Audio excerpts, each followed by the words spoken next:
Hello students, अगला सवाल देख लेते हैं। In a school there are two sections namely A and B. एक स्कूल में क्या है, दो सेक्शंस हैं, ठीक है, वो A and B of class 10th। Class 10th के कितने, दो सेक्शन हैं, एक ए सेक्शन है, एक क्या है, बी सेक्शन है, ठीक है ना। There are 30 students in section A. Section A में कितने स्टूडेंट्स हैं, 30 स्टूडेंट्स हैं, ठीक है। और सेक्शन बी में कितने हैं, 28 स्टूडेंट्स हैं। कितने हैं, 28 स्टूडेंट्स हैं, ठीक है ना। तो सेक्शन ए में 30 स्टूडेंट्स, सेक्शन बी में 28 स्टूडेंट्स हैं। Find the minimum number of books required for their class library. उनकी जो क्लास लाइब्रेरी है उसके लिए मिनिमम नंबर ऑफ बुक्स हमें पता लगानी है, मिनिमम, ठीक है। मिनिमम शब्द आ गया, देखा, तो required for the class library so that they can be distributed equally among students of section A और सेक्शन बी। तो हमें मिनिमम नंबर ऑफ बुक्स पता लगानी है जो कि लाइब्रेरी के अंदर रखी जाए, कि उनको हम इक्वली बराबर मात्रा में बांट सकें, किसमें, सेक्शन ए के स्टूडेंट्स के बीच में और सेक्शन बी के स्टूडेंट्स के बीच में, ठीक है ना। सॉरी, मैंने क्या कह दिया, और नहीं, या नाप सकें या बांट सकें। तो मतलब हमको मिनिमम नंबर ऑफ बुक्स पता लगानी है लाइब्रेरी में जो सेक्शन ए या सेक्शन बी, और यहाँ पे इंग्लिश में और आ रहा है, इसका मतलब क्या है, या सेक्शन बी के स्टूडेंट्स में बराबर बटी जा सके। मतलब एक बार हमें सेक्शन ए में बांटनी है, बी को छोड़ देना है, फिर सेक्शन बी में बांटनी है, ए को छोड़ देना है, और दोनों सेक्शन में वो स्टूडेंट जो बुक्स हैं वो बराबर बढ़ जाए। मतलब वो बुक्स इस तरीके से हो लाइब्रेरी में कि वो 30 स्टूडेंट्स में भी बराबर बढ़ जाए सेक्शन ए में, और वो 28 स्टूडेंट्स में ही बराबर बढ़ जाए।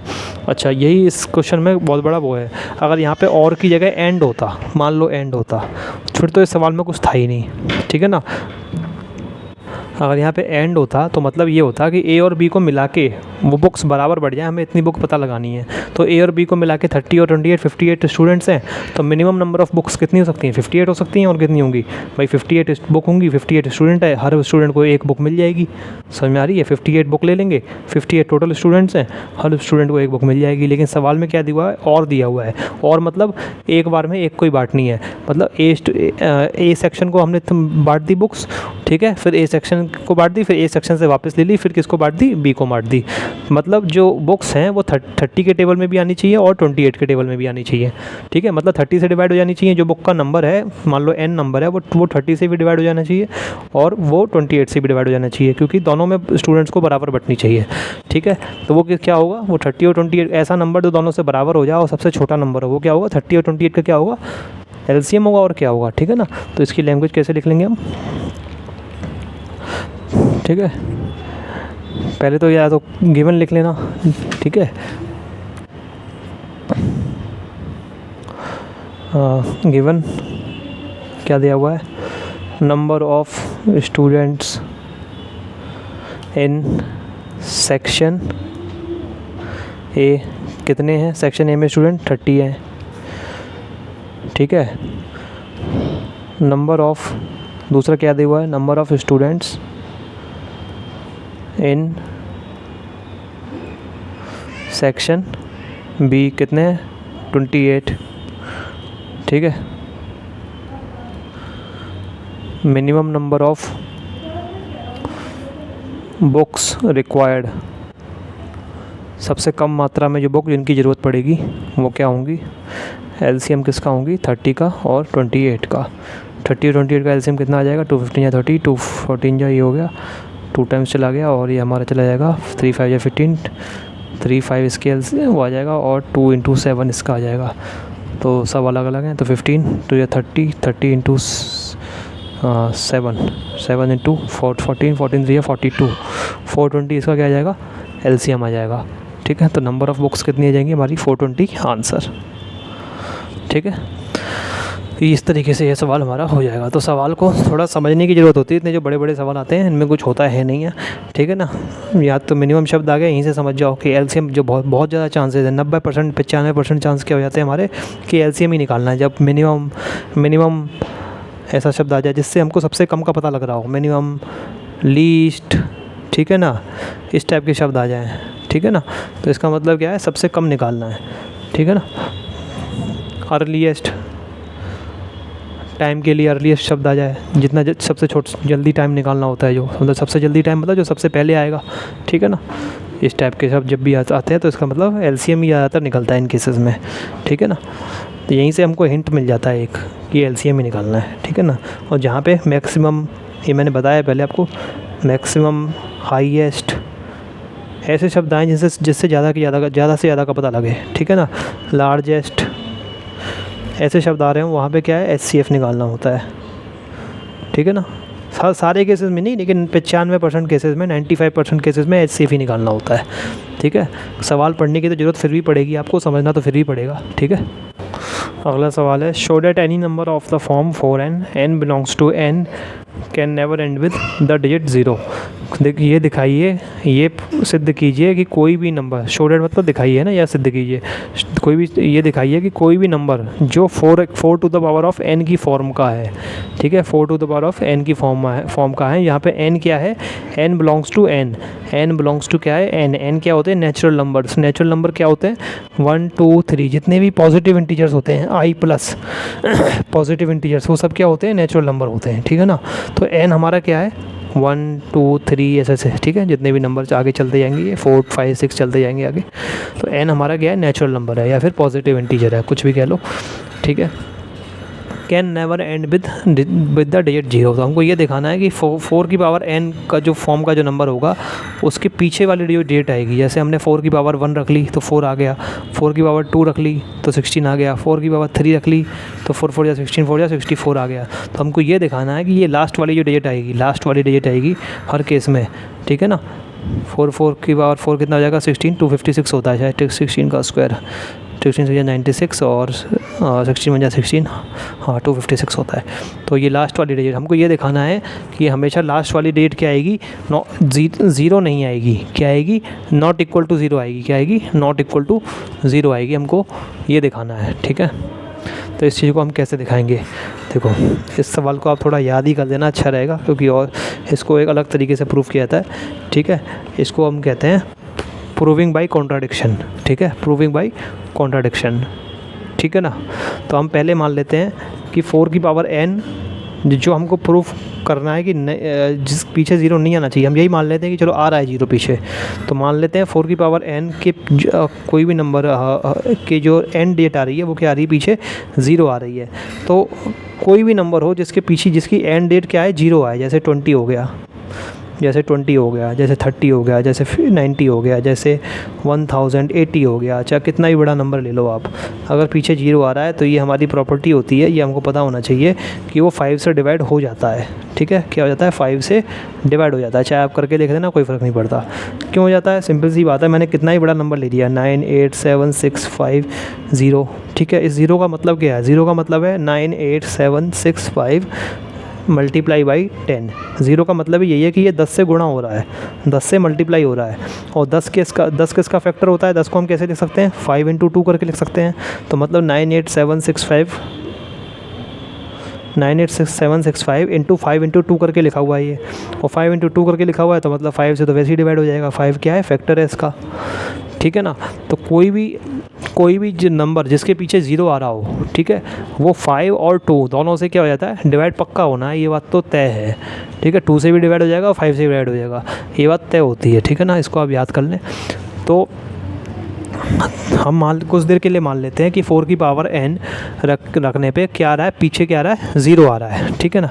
लेकिन क्या 4 की पावर n को हम ऐसे लिख सकते हैं, 2 की पावर n, इसका मतलब 2 की पावर 2n हो जाएगा, ये दोनों पावर मल्टीप्लाई हो जाएंगी, ठीक है। जब एक चीज़ के ऊपर बाहर पावर होती है ब्रैकेट में, तो दोनों पावर क्या होती है, मल्टीप्लाई हो जाती है, आपको पता होना चाहिए। जैसे x की पावर y है और बाहर पावर z है, ठीक है, तो x की पावर yz हो जाएगा, कितना हो जाएगा, yz, y और z आपस में मल्टीप्लाई हो जाएगी, क्योंकि ये z जो है इस पूरे की पावर है। अच्छा, अगर ऐसे हो x की पावर y और फिर y की पावर z है, अब यहाँ पे नहीं होगा मल्टीप्लाई, क्यों, ये y की पावर z है, ये पावर y की पावर z है, मतलब इसकी पावर z है, इसकी y की पावर, ठीक है ना। लेकिन अगर ब्रैकेट में ऐसे हो तो मल्टीप्लाई हो जाती है पावर, ठीक है ना। तो क्या कर रहे थे, हाँ 2 की पावर 2n, इसको इस लिख सकते हैं। तो 2 की पावर 2n का क्या मतलब हो गया, 2 की पावर 2n का मतलब ये हो गया कि इसका तो केवल एक ही फैक्टर है, क्या है, इसको हम 2 की पावर 2n ऐसे लिख सकते हैं, मतलब 4 का केवल एक ही फैक्टर है, क्या है, 4 की पावर n का केवल एक ही फैक्टर है, क्या है, 2, टू ही फैक्टर है। और हम जानते हैं फंडामेंटल थ्योरम ऑफ अरिथमेटिक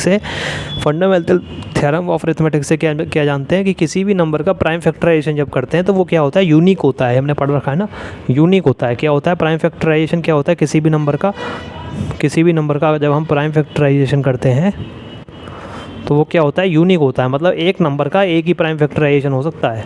तो इसका प्राइम फैक्टराइजेशन क्या हो जाएगा, 2 की पावर 2n हो गया, ठीक है। अरे जैसे 4 की पावर 3 है, इसका प्राइम फैक्टराइजेशन क्या हो जाएगा, 2 की पावर 2 कर लिया और 3 कर लिया, 3 2 या 6, 2 की पावर 6 हो गया इसका प्राइम फैक्टराइजेशन। या फिर ऐसे लिख लो, 2 को इसको 6 बार करके लिख लो, बात वही है। इसको 6 बार करके लिख लो या इसे पावर में लिख लो, बात एक ही है। तो इसका प्राइम फैक्टराइजेशन क्या हो गया, 2 की पावर 6। तो इससे ये प्रूफ हो गया कि इसका क्या है, केवल फैक्टर क्या है, 2 ही है। तो इसका मतलब इसका फैक्टर 5 नहीं है, 5 नहीं है। तो 5 नहीं है तो इसके पीछे कभी 0 नहीं आएगा। तो इसी चीज़ को हम लैंग्वेज में लिखना पड़ेगा, यही सबसे हार्ड चीज़ है इसकी, थोड़ी सी लैंग्वेज थोड़ी हार्ड है, ठीक है ना। सबसे पहले लिखेंगे लेट 4 की n एंड्स विद 0। चलो मान लेते हैं कुछ देर के लिए कि 4 की पावर n है वो 0 के साथ एंड हो रहा है, ठीक है ना। इट इम्प्लाइज दैट, इसका मतलब क्या हो गया, 4 की पावर n शुड हैव, 4 की पावर n का क्या होना चाहिए, शुड हैव 0 एज फैक्टर, ठीक है। 0 का क्या होना चाहिए factor, sorry, should have 5 age factor. इसका मतलब 4 की पावर n का क्या होना चाहिए, 5 क्या होना चाहिए, फैक्टर होना चाहिए, ठीक है। बट लेकिन 4 की पावर n को हम क्या ले सकते हैं, 2 की पावर n इक्वल टू 2 की पावर 2n, ठीक है। और इसको कैसे लिख सकते हैं हम, इस 2 की पावर 2n ऐसे ब्रैकेट में क्यों लिख लिया, मतलब इस चाहो तो यहीं छोड़ सकते हो, कोई ज़रूरत नहीं है, 2 की पावर 2n, ठीक है ना। इसका मतलब क्या हुआ, it implies that by fundamental theorem of arithmetic से हमें पता है कि किसी भी नंबर का प्राइम फैक्टराइजेशन क्या होता है, यूनिक होता है। By fundamental theorem of arithmetic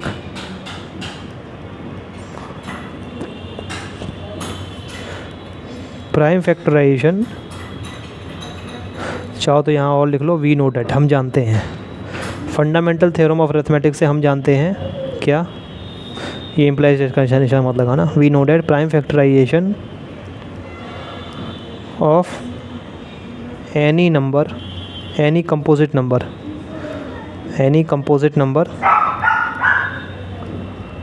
is unique, क्या होता है, यूनिक होता है, ठीक है। इसका मतलब क्या हुआ, 2 क्या है फैक्टर, केवल 2 ही इसका फैक्टर है 4 का, ठीक है। तो 2 is the only factor of, sorry 2 is the only prime factor. इसका मतलब क्या हुआ, 2 is the only prime factor. इसका मतलब ये हुआ कि 2 ही क्या है, केवल 2 ही प्राइम फैक्टर है, प्राइम नंबर, ऐसा प्राइम नंबर जो फैक्टर हो 4 की पावर n, केवल 2 ही है ऐसा नंबर है, ठीक है। केवल 2 ही ऐसा प्राइम नंबर है जो 4 की पावर n का फैक्टर है, तो उसको क्या कहेंगे, प्राइम फैक्टर। तो 2 is the only prime factor of 4 की पावर n। तो 2 एक ही, बस 2 ही प्राइम फैक्टर है, तो इसका मतलब 5 नहीं है। It 5 is not the prime factor of 4 की पावर n। इसका मतलब क्या हो गया, 0 में एंड नहीं करेगा, 4 की पावर n कैन, 4 की पावर n यहाँ लिख देंगे, 4 की power n n belongs to, एक क्वेश्चन से ले लेंगे लाइन हम, 4 की power n belongs to n can never end with the digit 0, ठीक है। 4 की power n belongs to n can never end, ठीक है, can never end with the digit 0, ठीक है, लिख लेना विद द डिजिट 0, ठीक है। ये क्वेश्चन वाली लाइन लिखनी है। इट इम्प्लाइज है यहाँ से लेके पूरी ये लाइन लिख लेनी है, ठीक है। बस हो गया प्रूफ। ठीक है, इस तरीके से प्रूफ हो जाएगा। इसी टाइप का अगला सवाल है, वो भी देख लेते हैं। इस सवाल में हमें क्या करना है, 6 की पावर n को प्रूफ करना है कि 6 की पावर n जो है वो क्या हो जाएगी, वो 0 पे कभी एंड नहीं होगी। ठीक है, तो show that any number of the form 6 की power n where n belongs to n can never end with the digit 0। तो कुछ देर के लिए मान लेंगे, क्या मान लेंगे कि 6 की पावर n किस पे एंड हो रही है, 0 पे एंड हो रही है। लेट 6 का power n ends with the digit 0। ठीक है, मान लिया हमने। ठीक है, तो जैसे उस क्वेश्चन में लैंग्वेज लिखी थी वैसे ही लिखते जाएंगे। ठीक है ना। ठीक है, इसका मतलब क्या हुआ, 6 की पावर n का क्या फैक्टर होना चाहिए, जब 0 पे एंड हो रहा है तो 5 फैक्टर होना ही चाहिए। शुड हैव, शुड की जगह मस्ट भी लिख सकते हैं, मस्ट और अच्छा रहेगा। शुड का मतलब होता है चाहिए और मस्ट मतलब होना ही चाहिए। ठीक है ना, तो मस्ट का मतलब क्या होता है, होना ही चाहिए, मतलब और कोई ऑप्शन ही नहीं है। ठीक है ना, 6 की पावर n मस्ट, शुड भी सही रहेगा लेकिन मस्ट लगा लो वो भी और अच्छा रहेगा। 6 की power n must and with, अरे यार क्या लिखवा दिया मैंने, सॉरी। इसका मतलब क्या हुआ, 6 की power n must have 5 as a prime factor. तो 6 की पावर n का 5 एक क्या होना चाहिए, प्राइम फैक्टर के रूप में होना चाहिए। ठीक है, ठीक है, प्राइम फैक्टर। ठीक है, उसके बाद क्या करेंगे, बिल्कुल पिछले वाले लैंग्वेज की तरह बनेगी लैंग्वेज, लेकिन हम जानते हैं बट वी नो डैट, लेकिन हम क्या जानते हैं भैया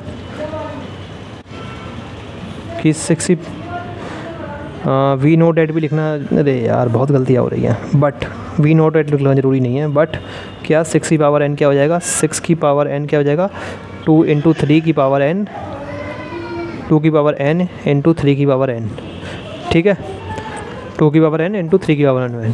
इसका मतलब 2 and 3 will be the only prime factors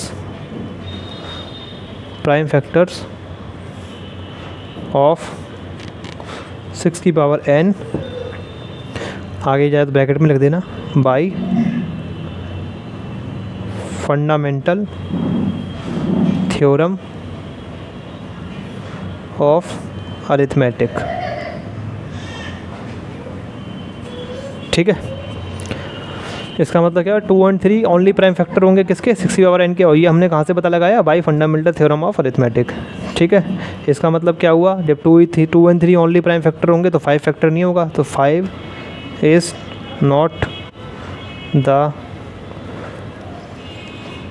not the factor या प्राइम फैक्टर, कुछ भी लिख लो। अब तो फैक्टर ही नहीं होगा तो प्राइम फैक्टर कहाँ से होगा, है ना। 5 is not the factor of 6 की पावर n। ठीक है, 5 6 का पावर का फैक्टर एंड, इसका मतलब 6 की पावर n, ठीक है ना, n belongs to n can never end, can never, ये क्वेश्चन से मैंने लाइन ले ली है। ठीक है, 6 की power n belongs to where n belongs to n can never end with the digit 0। ठीक है ना, वेयर नहीं लगाया बीच में, कोई फ़र्क नहीं पड़ता उससे। Can never end with the digit 0। ठीक है, इस तरीके से सॉल्यूशन हो जाएगा। थोड़ी सी गलती याद हो गई इसमें। ठीक है, तो ये हमारा लास्ट क्वेश्चन था, ये भी कंप्लीट हो गया हमारा। रियल नंबर्स का जो है ये वाला फैक्टराइजेशन वाला पार्ट पूरा कंप्लीट हो गया। अब अगली वीडियो से हम क्या स्टार्ट करेंगे, रैशनल नंबर से स्टार्ट करेंगे। तो आपको ये वीडियो अच्छी लगी है, वीडियो को लाइक करें, चैनल को सब्सक्राइब करें और वीडियो को ज़्यादा से ज़्यादा लोगों के साथ शेयर करें। आपका वीडियो देखने के लिए बहुत बहुत शुक्रिया।